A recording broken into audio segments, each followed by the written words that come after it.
Bapak Ibu, kita breaking ice dulu sebelum kita memulai pembelajaran modul 1.4, yaitu budaya positif.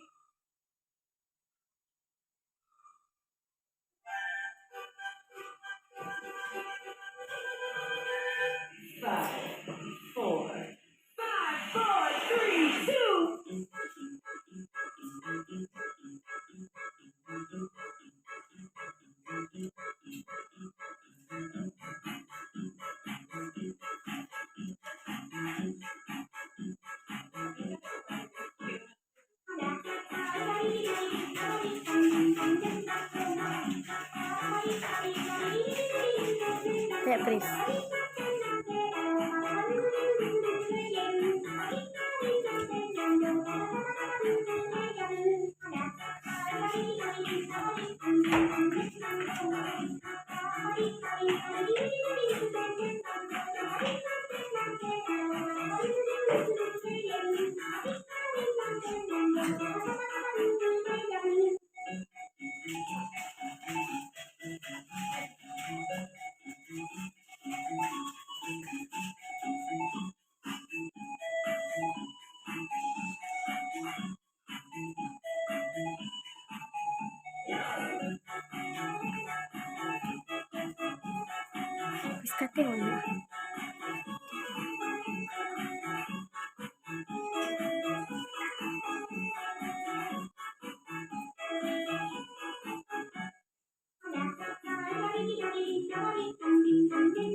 Lanjut Bapak Ibu, kita mulai speakingnya dulu ya. Lanjut Bu. Mana kita belajar? Ayo.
Ayo,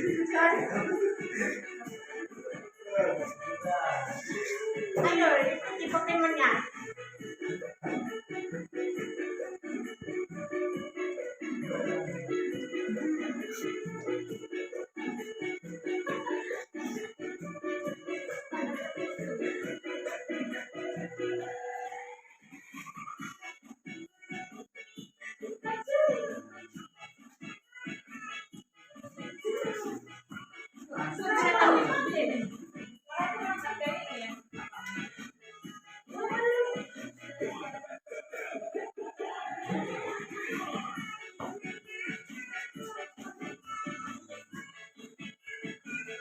Ayo, semangat.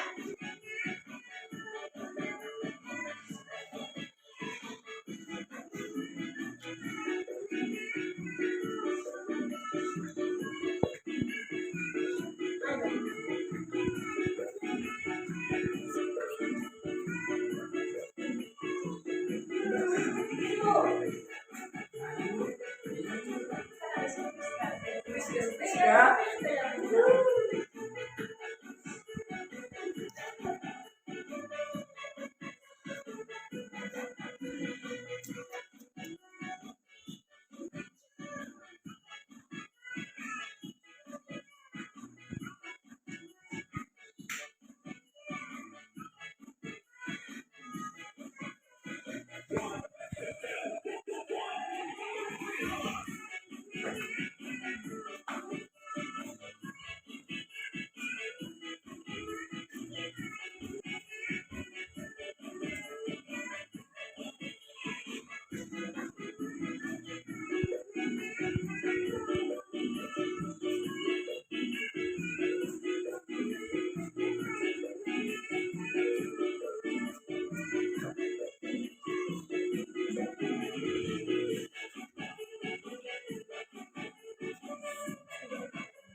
semuanya Bapak Ibu guru. Pagi, Bu. Sekarang kita membuat yaitu pembelajaran aksi nyata modul 1.4, yaitu menyebarkan pemahaman dan penerapan pengalaman budaya positif. Sebelum kita mempelajari itu, ada baiknya kita membuat apa dulu, ice breaking. Tepuk fokus. Tepuk fokus. Melihat, mendengar, mengingat, fokus. Tepuk konsentrasi. Konsentrasi. Tepuk konsentrasi. Konsentrasi dimulai. Perhatikan di sini, Bapak Ibu. Aksi nyata modul 1.4 menyebarkan pemahaman dan penerapan pengalaman budaya positif. Dibuat oleh saya sendiri, Saulina M. Silalahi, Sarjana Pendidikan, calon guru penggerak angkatan 10 SD Negeri 091 436 Kampung Raya, Pamatan Sidamame, Kabupaten Simalungun. Ini kita semua Bapak Ibu, mari belajar bersama, saling mendukung demi mewujudkan disiplin positif di sekolah.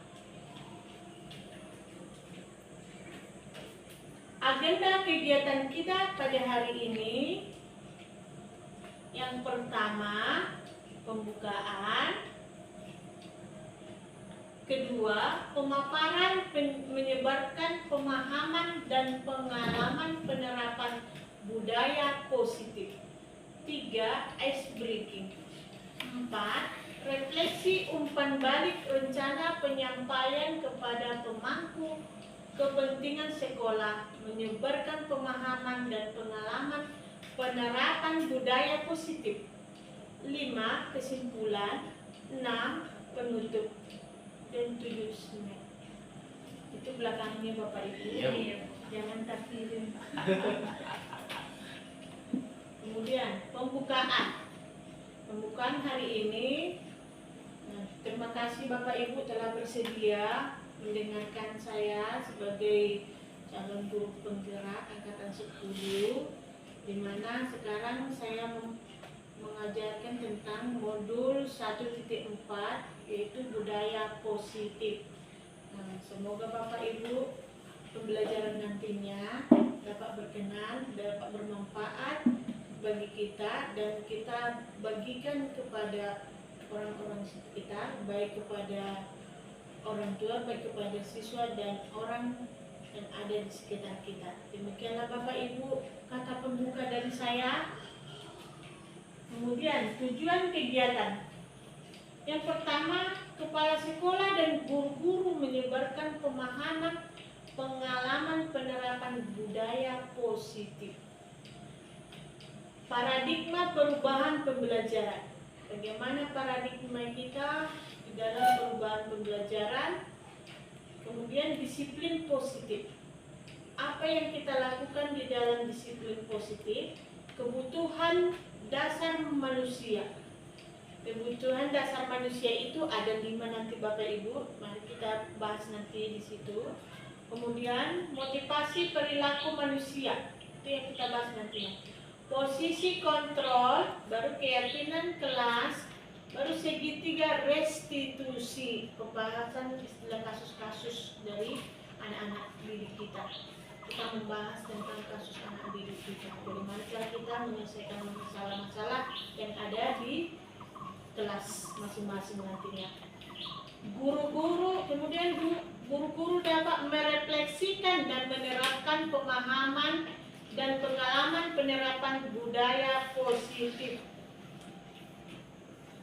Pemaparan, pemahaman, dan pengalaman budaya positif. Mari kita lanjutkan Bapak Ibu. Yang pertama kita harus mengetahui dulu tentang filosofi pemikiran Ki Hajar Dewantara. Apa saja filosofi pemikiran yaitu Ki Hajar Dewantara? Yaitu mengenai pendidikan yang berhamba.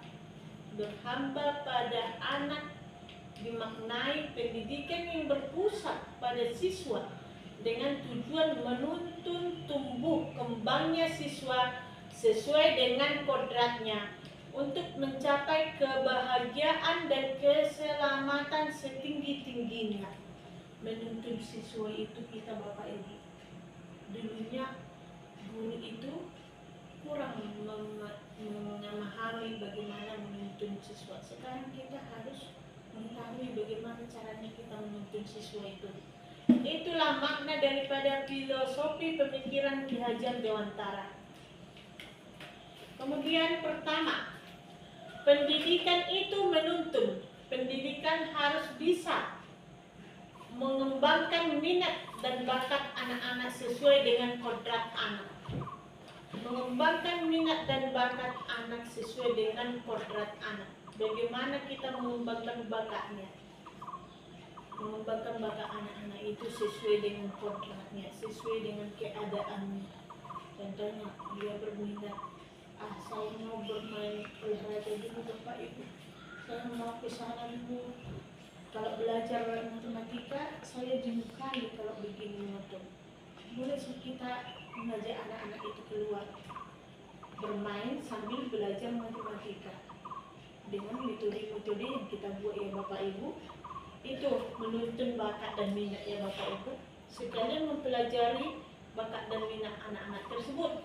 Kemudian kedua, pendidikan dan kebudayaan ada dua hal yang saling berintegritas dalam pembelajaran. Ketiga, pembelajaran berpusat pada siswa, komunikatif, kolaboratif, berpikir kritis dan kreatif. 4, dunia anak adalah bermain sehingga pembelajaran haruslah menyenangkan dan memerdekakan anak. 5, pendidikan yang menerapkan sistem berpihak kepada anak, berhamba pada anak sehingga tugas guru dilaksanakan dengan tulus dan ikhlas dan penuh cinta kasih. Ya, bagi siswa tersebut, bagi anak kita tersebut ya. Kemudian kelas yang mencerminkan pemikiran Ki Hajar Dewantara. 1, melaksanakan pembelajaran yang bermakna dan menyenangkan, juga sesuai dengan kebutuhan murid. 2, memberikan tuntunan dan arahan kepada peserta didik sesuai kodratnya. Menuntun dia apabila ada anak kita yang kurang paham dengan membaca atau dia lambat mengerjakan suatu pekerjaan yang kita buat, mari kita tuntun dia dengan penuh semangat. Jangan kita buat dia, mempunyai dia, menghina dia, tidak. Kita buat semangat buat anak-anak itu ya Bapak Ibu, biar dia langsung mengerjakan tugasnya, biar dia memahami pembelajaran yang kita buat itu. Kemudian menyadari setiap peserta didik untuk menyadari setiap peserta didik unik memiliki karakter yang multikultural, bahwa anak itu berbeda-beda. Maksudnya anak itu mempunyai karakter yang berbeda-beda. Tentunya kita harus menyesuaikan diri dengan karakter anak tersebut. 4, menghindari pemberian hukuman, punishment, dan menerapkan sistem amor. Iya. Tidak boleh kita menghukum lagi. Menghukum dengan cara membuat kakinya ke atas, tidak boleh. Menghormat bendera, tidak bisa lagi. Tetapi menghukum dengan cara apa? Biarkan dia berpikir sendiri dengan penuh perasaan penyesalan sendiri, dan dari hatinya sendiri dia berubah. Ya Bapak Ibu, itulah cara kita untuk menyadari anak-anak itu. Tidak ada istilah menghukum lagi, pemberian hukuman lagi. Bagaimana cara kita untuk pendekatan kepada anak-anak supaya lebih menyadari kesalahannya? Itu ya Bapak Ibu. Kemudian Contoh pembelajaran yang berpihak pada murid serta menyenangkan. Yang pertama itu kita suruh ke depan apa aja yang dipelajarinya di situ. Setelah kita berikan suatu pertanyaan-pertanyaan, baru kita suruh ke depan hasil-hasil yang dia kerjakan yang di bangkunya, disuruh ke depan, dan apa yang dibacakannya kita terima. Baru kita berikan solusi yang terbaik dari pembelajaran yang dikerjakan oleh siswa tersebut. Yang kemudian ini mereka sudah mempunyai hasil dari pembelajaran itu. Mereka sangat bersuka cita. Inilah contoh gambarnya ya Bapak Ibu. Nilai seorang guru. Nilai-nilai yang melekat pada seorang guru yaitu, yang pertama kita harus mengingat nilai-nilai ini. Pada saat kita mau maju sebelum pembelajaran, kita harus mengingat pertama, berpihak pada anak dulu. Jangan berpihak kepada keinginan kita sendiri, berpihak kepada anak dulu. Apa aja yang perlu kita lihat dulu sama anak itu pada saat kita mau menuju pembelajarannya Bapak Ibu. Kemudian yang kedua, kolaboratif. Kolaboratif ini sama dengan diskusi. Mempunyai diskusi. Perhatikan anak-anak itu, apa enggak pernah diskusi dia pada saat dia tidak tahu pembelajaran itu? Mau dia enggak diskusi dengan teman-temannya? Mau dia enggak diskusi dengan kita? Bisa mendekat dia, bersosialisasi dengan teman-teman yang sekitarnya, ya kan Bapak Ibu? Itulah kolaborasi daripada anak tersebut. Mandiri. Ini mandiri ini. Sering kita katakan mandiri, tapi pemahaman mandiri belum kita ketahui apa itu mandiri nanti. Yaitu ada nanti di bawah pemahamannya ini, reflektif. Ada reflektif, ada inovatif. Yang 5 ini harus kita pahami betul sebelum kita melaksanakan proses pembelajaran yang ada di kelas. Kemudian budaya positif merupakan nilai-nilai keyakinan-keyakinan dan kebiasaan-kebiasaan di sekolah yang berpihak pada murid agar murid dapat berkembang menjadi pribadi yang kritis, penuh hormat dan bertanggung jawab. Budaya positif merupakan nilai-nilai keyakinan-keyakinan. Ada juga kita buat keyakinan-keyakinan kelas kita, ya kan, kesepakatan kelas kita sudah dikerjakan itu tiap-tiap kelas kan Bapak Ibu. Sudah disepakati bersama oleh guru dengan murid, ya kan Bapak Ibu. Itu kita harus mengetahui tentang keyakinan kelas juga apa aja itu nanti. Nih. Seorang guru yang baik harus memiliki kemampuan dalam mewujudkan budaya positif. Budaya positif tersebut dapat dijalankan dengan menerapkan konsep-konsep inti seperti disiplin positif, memahami motivasi perilaku manusia berkaitan dengan hukuman dan penghargaan, posisi kontrol seorang guru, pembuatan keyakinan sekolah, kelas, dan penerapan segitiga restitusi. Adapun konsep utama pemahaman dan penerapan budaya positif, yaitu konsep utamanya budaya positif. Pertama, perubahan paradigma belajar. 2, disiplin positif. 3, kebutuhan dasar manusia. 4, motivasi perilaku manusia.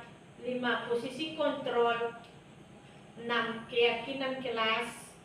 7, segitiga restitusi. Ini yang mau kita bahas juga Bapak Ibu. Ini pembelajaran dengan paradigma baru. Pembelajaran dengan paradigma baru dirancang berdasarkan prinsip pembelajaran yang berdiferensiasi sehingga setiap siswa belajar sesuai dengan kebutuhan dari tahap berkembangnya untuk mewujudkan profil pelajar Pancasila sesuai kebutuhan anak tersebut, sesuai bakat dan minatnya. Itu pembelajaran berdiferensiasi. Ya kan Bapak Ibu? berdiferensiasi sesuai bakat dan minat anak itu. Kita mempelajari mereka pembelajaran itu. Jangan kita mengajarkannya dengan monoton ya. Ini disiplin positif. Dalam budaya kita, makna kata disiplin merupakan suatu yang dilakukan orang yang untuk mendapatkan kepatuhan. Kita cenderung menghubungkan kata disiplin dengan ketidaknyamanan. Disiplin positif merupakan salah satu cara penerapan disiplin yang bertujuan untuk menumbuhkan kesadaran serta berdasarkan murid untuk melakukan tanpa iming-iming, pujian, ancaman maupun hukuman. Dalam budaya kita maknai kata disiplin merupakan suatu yang dilakukan orang untuk mendapatkan kepatuhan. Kita cenderung menghubungkan kata disiplin dengan ketidaknyamanan sebagai guru. Tujuan kita adalah menciptakan murid yang memiliki disiplin, dapat berperilaku sesuai dengan nilai-nilai kebijakan universal, dan memilih motivasi intrinsik bukan ekstrinsik.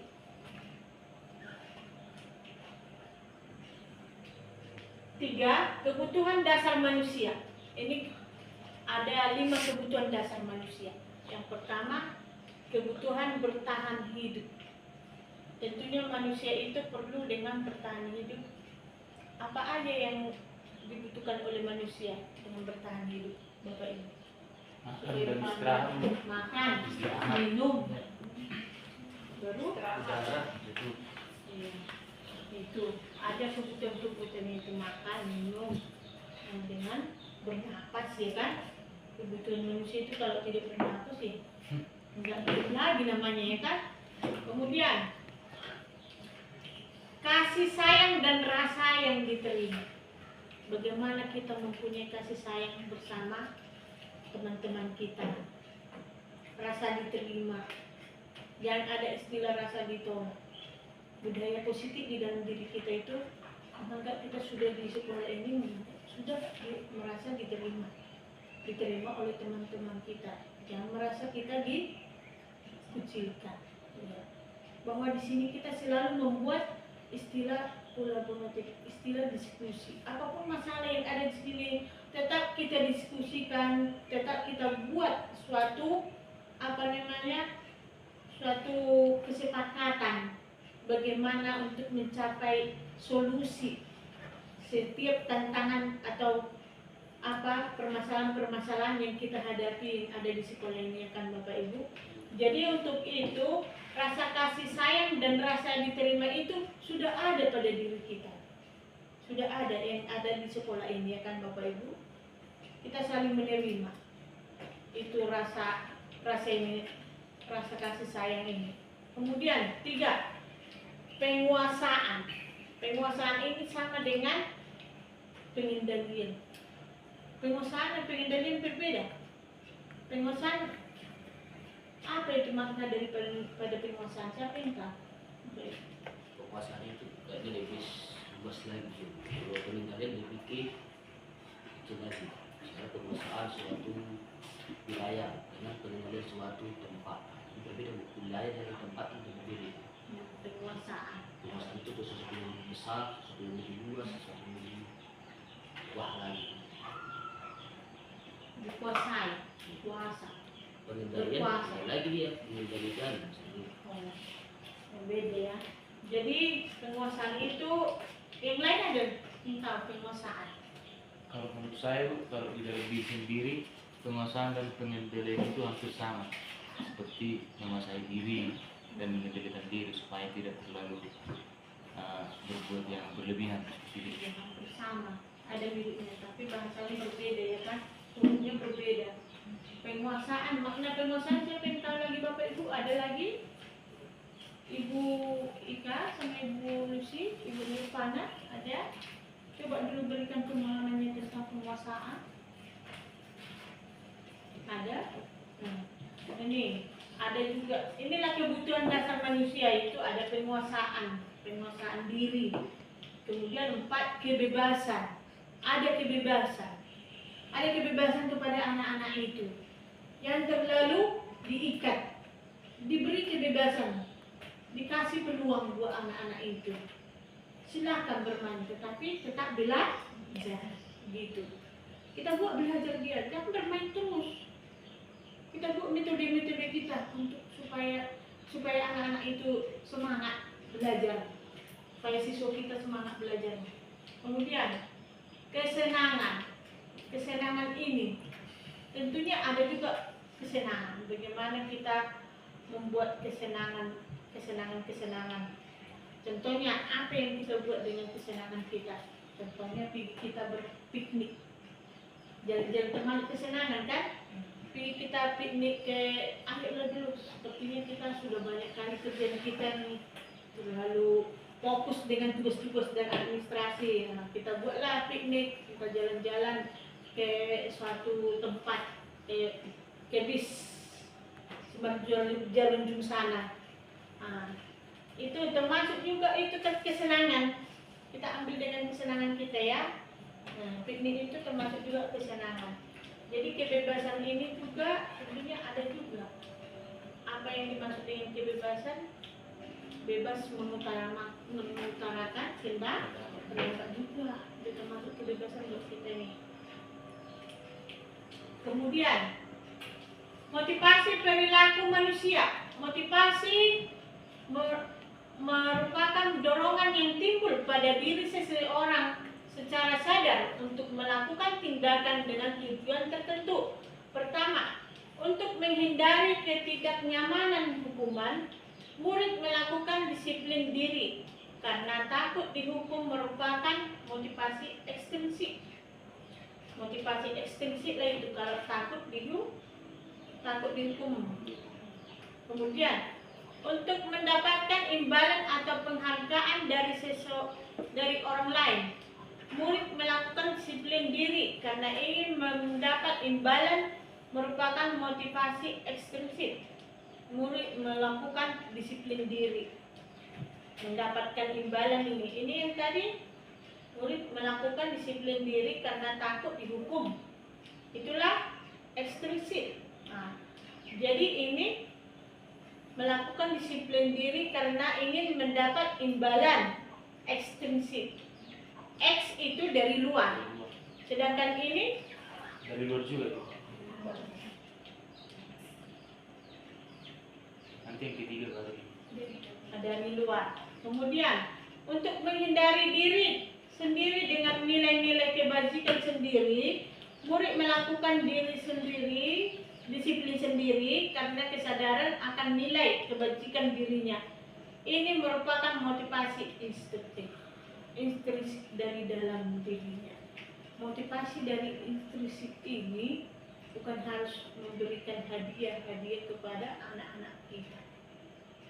Bagaimana anak-anak itu supaya lebih semangat, supaya terpacu dirinya.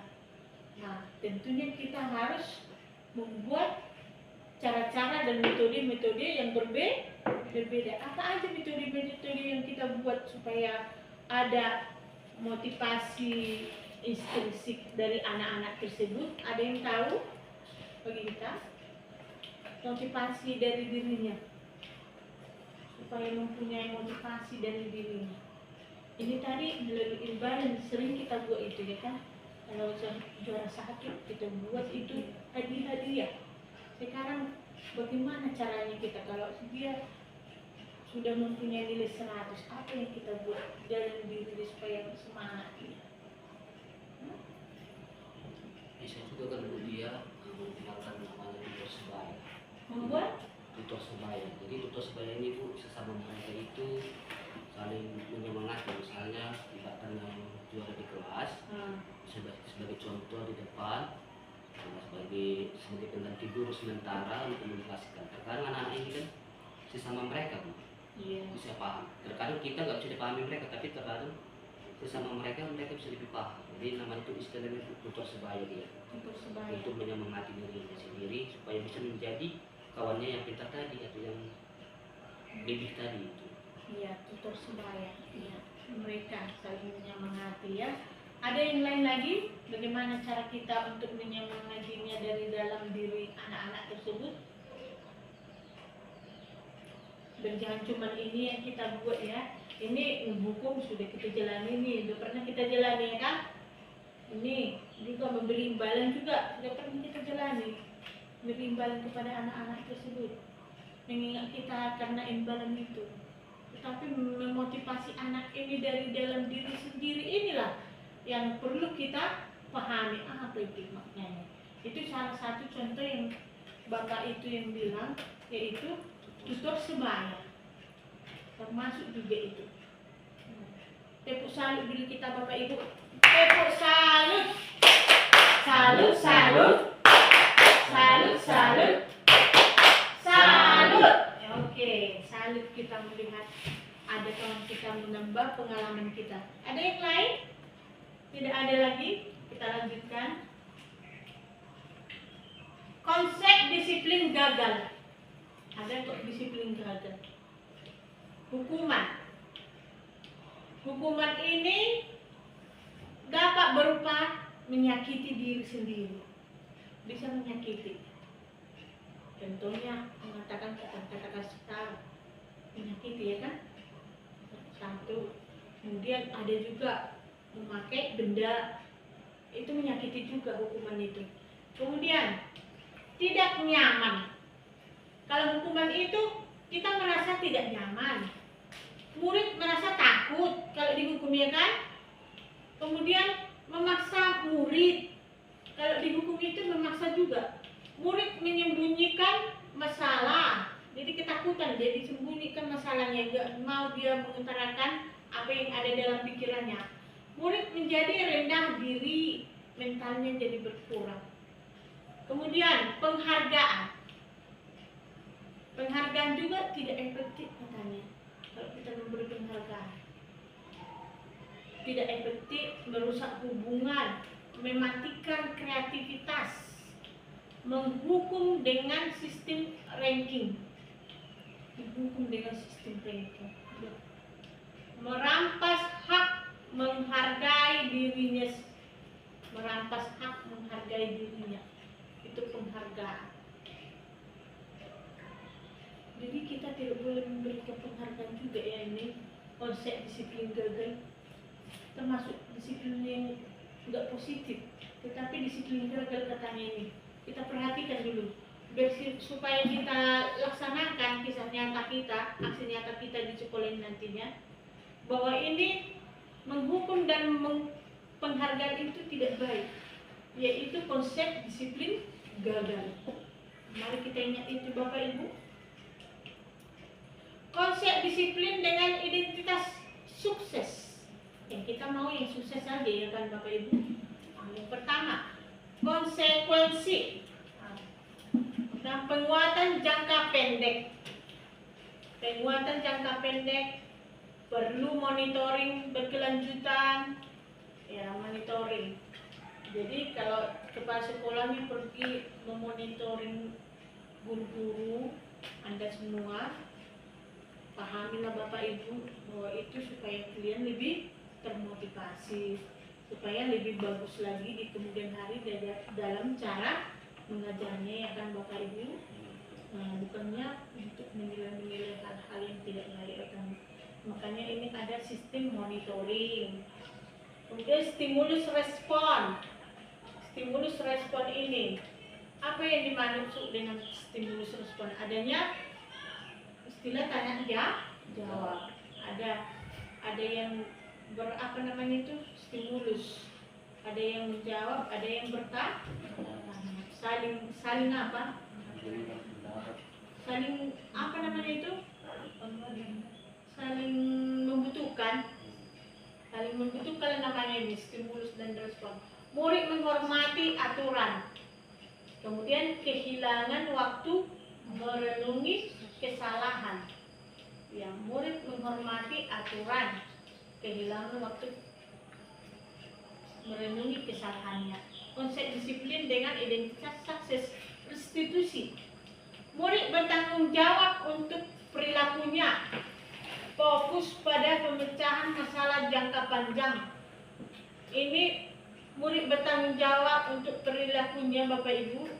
Anak tersebut kita suruh untuk berpikir bagaimana dia menyelesaikan masalahnya sendiri. Bukan kita menyelesaikan masalahnya. Biar dia berpikir sendiri. Apa yang mau dilakukan. Tindakan apa yang dia lakukan pada saat dia menyelesaikan masalahnya itu. Baik masalah pekerjaannya atau masalah-masalah yang ada di kelas itu ya Bapak Ibu. Bukan kita yang membantu dia, tetapi biarlah dia memikirkan dengan penuh kemandirian, bertanggung jawab ya. Karena kita belajar dengan mandiri juga ya kan Bapak Ibu. Kemudian fokus pada pemecahan masalah jangka panjang. Murid menghormati dirinya dan orang lain. Teori kontrol, dirinya memegang kontrol. Murid bersemangat memperbaiki kesalahannya. Memperbaiki. Itulah yang saya terangkan tadi. Restitusi. Kemudian konsep disiplin dengan pendekatan restitusi. Sebuah cara menanamkan disiplin positif pada murid. Restitusi adalah proses menciptakan kondisi bagi murid untuk memperbaiki kesalahan mereka sehingga mereka bisa kembali kepada kelompok dan dengan karakter yang lebih kuat. Ya, bisa kembali ke kelompoknya masing-masing. Memecahkan masalah itu restitusi. Ciri-ciri restitusi bukan menebus kesalahan, namun belajar dari kesalahan. Memperbaiki hubungan.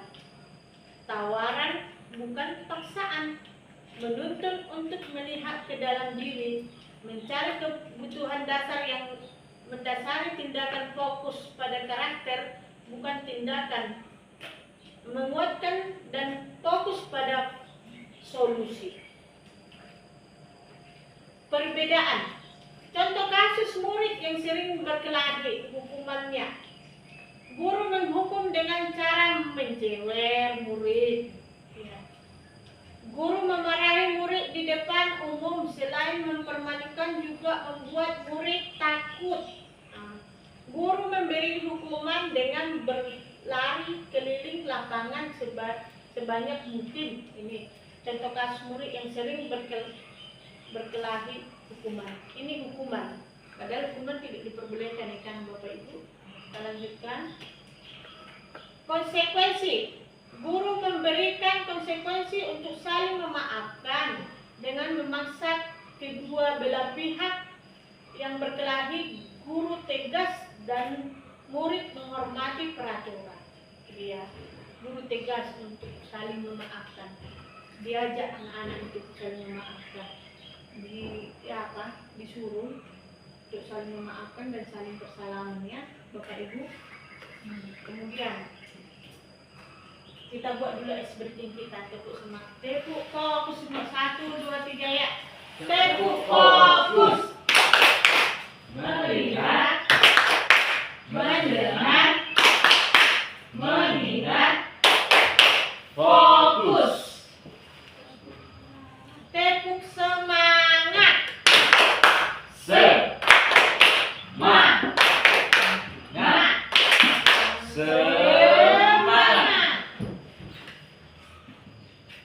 Kita lanjutkan lagi. Restitusi.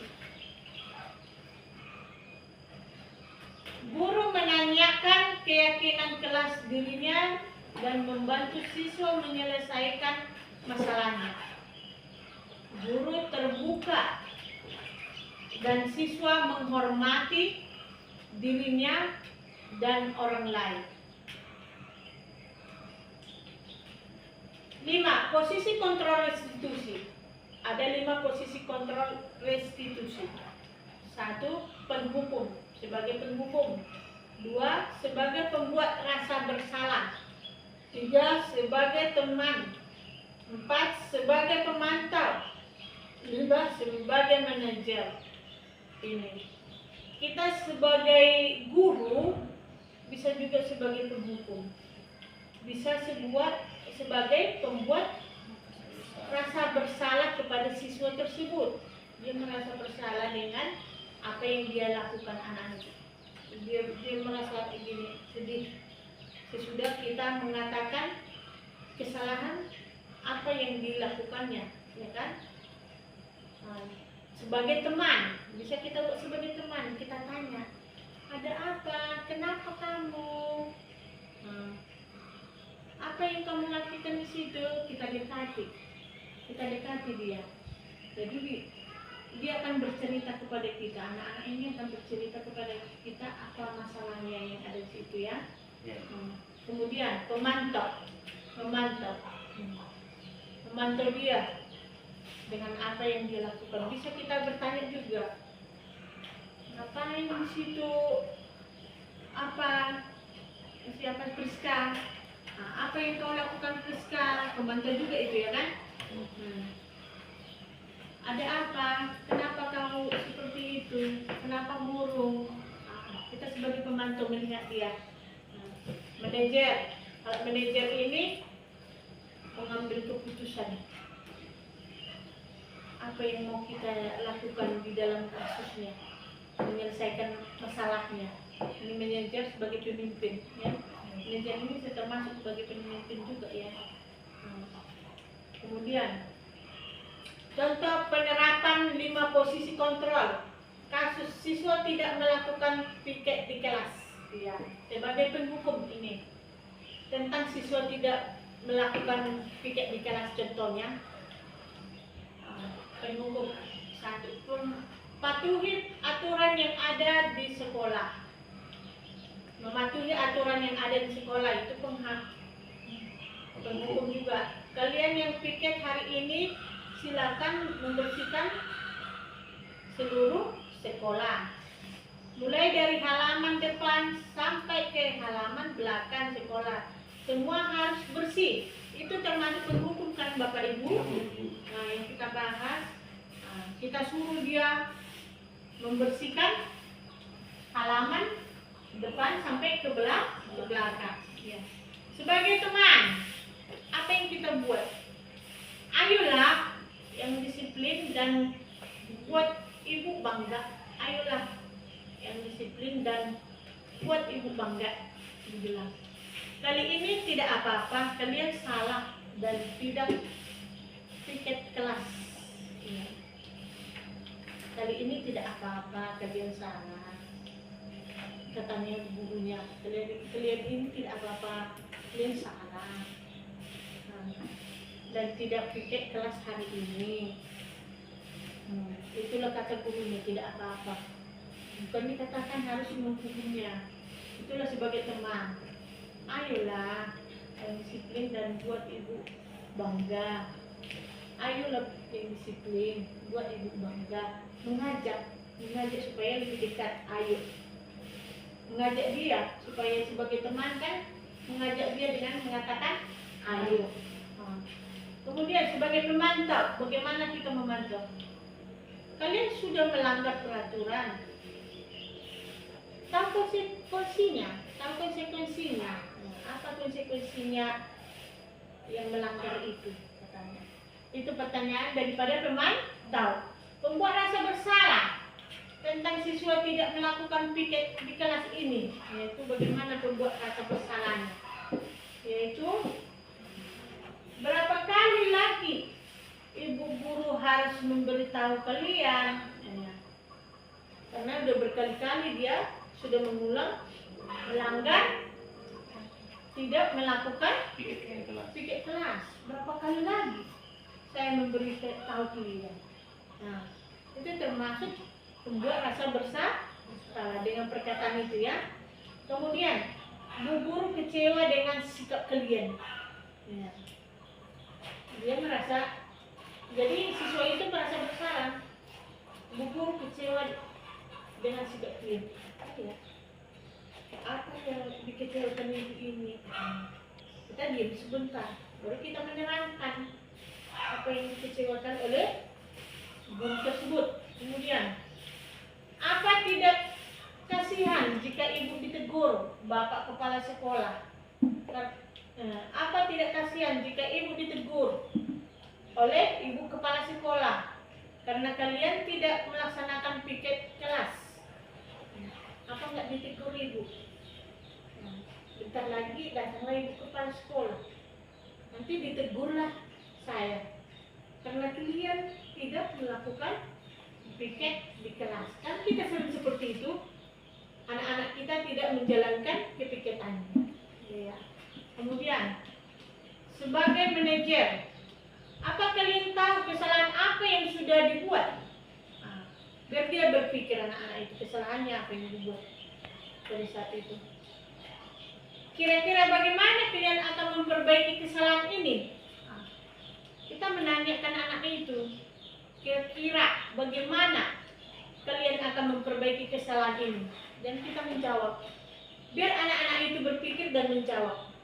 Oh saya bu, begini. Saya akan memperbaiki kesalahan saya dengan cara besok saya akan cepat datang mengerjakan kepikiran saya. Itu pasti ada anak-anak mengatakan seperti itu ya kan, Bapak Ibu? Ya. Kemudian, kapan kalian akan memperbaiki kesalahan ini? Kapan? Jadi berpikirlah mereka. Iya bu, segera bu. Besok pagi kami akan cepat datang, tidak terlambat lagi. Pasti mereka mengatakan seperti itu. Kita tunggu mereka merespon seperti itu. Kapan? Ayo. Kapan kau melakukannya? Kapan? Kita suruh dia berbicara. Jadi anak-anak ini tidak pasif. Jadi dia aktif berbicara dan berpikir. Itulah dari contoh penerapan 5 posisi kontrol daripada siswa, yaitu penghukum, teman, pemantau, pembuat rasa bersalah sebagai manajer bagi kita untuk anak-anak kita. Ya Bapak Ibu. Kemudian keyakinan kelas. Ini tentang apa itu maksud dari keyakinan kelas. Kemungkinan pusing kalian apa yang dibilang ibu ini tentang keyakinan kelas itu. Kita bahas. Mengapa keyakinan kelas? Mengapa tidak peraturan kelas? Iya, kita mengerti dengan itu nanti. Keyakinan akan lebih memotivasi seseorang dari dalam atau memotivasi secara intrinsik. Seseorang akan lebih tergerak dan bersemangat untuk menjalankan keyakinannya. Misalnya, keyakinan adalah kepercayaan dan sebagainya yang sesungguh-sungguh, kepastian, ketentuan, sedangkan peraturan adalah berasal dari luar diri individu. Misalnya, peraturan pemerintah, peraturan sekolah, dan lain sebagainya. Ini kita ice breaking dulu ya Bapak Ibu. Ini perhatikan ini Bapak Ibu, ada pernyataan ini. Keyakinan kelas dan peraturan kelas adalah hal yang sama. Ini pernyataan.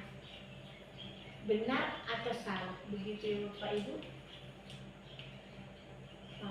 Benar atau salah? Salah. Keyakinan kelas dan peraturan kelas adalah hal yang sama. Baru tadi kita pahami kan? Jawabannya salah. Iya. Tepuk salut. 1, 2, 3 ya. Salut, salut. Salut, salut. Salut. Oke. Semua salut. Kita benar ya. Kita lanjutkan. Keyakinan kelas berlandaskan nilai-nilai kebajikan atau prinsip universal. Benar atau salah? Betul. Betul. Kita perhatikan Bapak Ibu, kita lihat. Kebajikan berasal dari diri sendiri. Betul. Ayo, kita buat. Tepuk salut. Salut, salut. Kita tuliskan. Salut, salut. Salut. Ya. Bagi Ibu apa lagi ya? Ibu Ika. Ibu Ika dulu. Ini tadi udah kan? Udah habis. Udah habis. Udah habis cuma 2 ya Bapak Ibu. Iya. Kegiatan membuat keyakinan berdiskusi merumuskan peraturan menjadi kenyataan. Segitiga restitusi. Menstabilkan identitas. Segitiga restitusi ini ada menstabilkan identitas, validasi tindakan yang salah, menanyakan keyakinan. Menstabilkan identitas, kita semua akan melakukan hal terbaik yang bisa kita lakukan. Sedangkan menanyakan keyakinan, kita semua memiliki perilaku internal dari dalamnya Bapak Ibu. Kemudian validasi tindakan. Semua tindakan manusia baik atau buruk pasti memiliki maksud tujuan tertentu. Seorang guru yang memahami teori kontrol pasti akan mengubah pandangannya dari teori stimulus respon ke cara berpikir proaktif dan mengenali tujuan dari setiap tindakan. Contoh penerapan segitiga restitusi. Kesimpulan. Dalam penerapan program disiplin positif, hendaknya guru memiliki standar kepribadian profesional dan solusi yang baik di mana guru mampu merefleksikan pada posisi kontrol saat ini, bagaimana perjalanannya dirinya sebagai amon, proses manajer yang menuntun murid menjadi insan yang mandiri, merdeka dan bertanggung jawab. Demikianlah kesimpulannya Bapak Ibu dari modul 1.4 budaya positif. Ada yang mau bertanya Bapak Ibu? Ada yang mau ditanyakan tentang itu? Pemahamannya? Ini budaya positif ini sangat menarik sekali ya. Iya. Bisa kita saling bertukar pikiran tentang ini, budaya positif ini. Sebenarnya ini pengetahuan yang sangat luar biasa Bapak Ibu kita hadapi. Di mana pembelajaran ini sangat kita bersyukur kepada Tuhan karena situasinya di tempat ini, daerah kita ini termasuk daerah terpencil ya Bapak Ibu. Kita harus menjalankan budaya positif ini. Kalau boleh kita berikan baik di masyarakat, baik kepada orang tua dan baik kepada anak-anak kita. Bagaimana solusinya melakukan yaitu segitiga restitusi. Kasus-kasus yang kita hadapi, cara menghadapi kasus ini harusnya kita berpikir positif ya, dari dalam diri kita sendiri. Demikianlah Bapak Ibu, terima kasih atas semua dukungan dari Bapak Ibu. Semoga berkat Tuhan ada pada kita dan bermanfaat semua pembelajaran yang kita pelajari pada hari ini. Kita membuat ice breaking dulu ya Bapak Ibu. Kita menyanyi akala dulu.